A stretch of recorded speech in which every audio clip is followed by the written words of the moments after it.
are no stranger to the idea of feeling like one side is your bad side.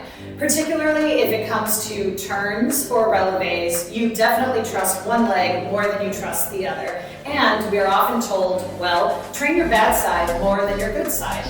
There's merit to that, but you also want to address why it's your bad side to begin with. Chances are you're working with an imbalance you're not even conscious of. A perfect example would be a hip imbalance. If you go into your setup for your passe, and then you go to releve with unlevel hips, it'll be a lot harder to stay on your leg and on your hip. And there is something you can actually do about that. So there are 2 simple exercises that you can do to level out your hips and strengthen your shoulders and your upper back. We're going to start with this hip exercise first. You just sit in a chair with your butt toward the front edge of the chair. And you want your hips, knees, and ankles to be in line with each other and your feet pointed straight ahead. From here, just slightly tilt the pelvis forward, actually, like you're bringing your hip bones toward your thighs. Yes, this might seem like, why would I do that? What that does is it creates a neutral pelvis and allows your hips to actually support your upper body. Slightly lean back just a little bit so that your shoulders fully stack over your hips. Excellent. From here, keep the weight distribution even between your sits bones and cross your right ankle on top of your left knee. Cool. Yes. Flex that foot on the right side.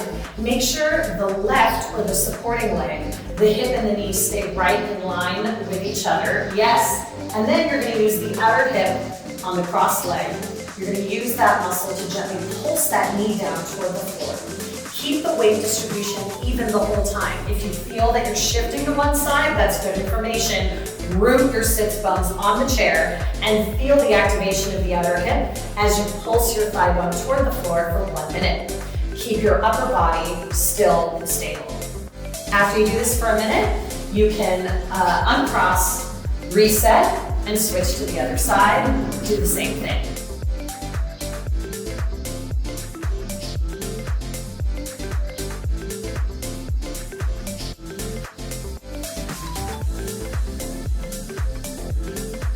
So the second exercise is perfect for stabilizing the scapula and the shoulders and allowing your trunk to be strong and aligned when you go into your relevés and your balances. So you're going to stand on your knees basically like a tall kneeling position.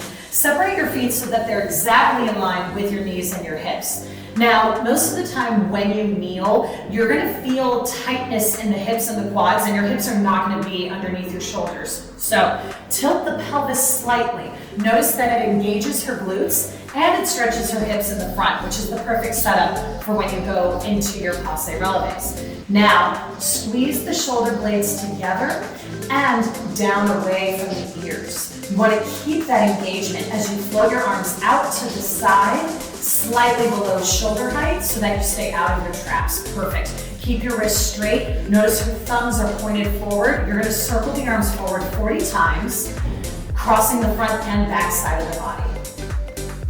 After you do that, you're going to flip, thumbs point backward, keep the scaps together, and circle back 40 times. This is a dynamic movement that challenges your trunk to stay stable, and it also engages your lower abs and your glutes. Are you feeling all of this?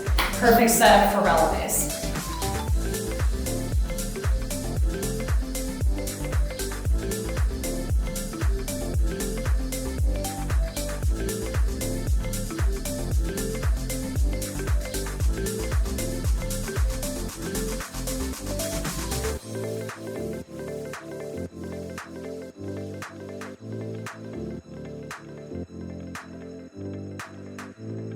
So those 2 exercises will really help with addressing any sort of hip imbalance or shoulder imbalance so that we got to the root, possibly, of why you have this bad side to begin with. So now, if you were to go into your releve passe, it's much easier to access level hips. There you go. More stability, core strength, glute strength, and scapular stabilization. Amazing.